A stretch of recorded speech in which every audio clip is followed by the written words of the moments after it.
శివుడు అనుగ్రహించాడా, అలా ఇలా ఉండదు. అందుకే మీరు ఎప్పుడైనా ఎక్కడైనా చూడండి, మిగిలిన దేవతల యొక్క అనుగ్రహం వేరు, శివానుగ్రహం ఒక్కటి వేరు. ఆయనది మామూలుగా ఉండదు. ఉపమన్యువు ఒకప్పుడు ఆవు పాలడిగాడు తల్లిని. తండ్రి లేడు, ఎక్కడి నుంచి తెస్తుంది?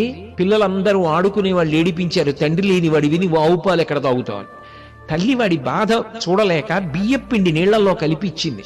వాడు పాలు అనుకుని తాగేసి మూతికి బియ్యపు పిండి అంటుకుంటే పరిగెత్తుకుంటూ ఆడుకుంటున్న పిల్లల దగ్గరికి వెళ్ళి మా అమ్మ ఆవు పాలు ఇచ్చింది తాగానన్నాడు. వాళ్ళ పిండి రవ్వలు పెదవుల మీద చూసి, నీ ముఖం, నీకు తండ్రి లేడు, ఆవు పాలు ఎక్కడివి? మీ అమ్మ వరిపిండి నీళ్లలో కలిపిచ్చింది, అదిగో నీ మూతి మీద బియ్యపు పిండి ఉందన్నారు.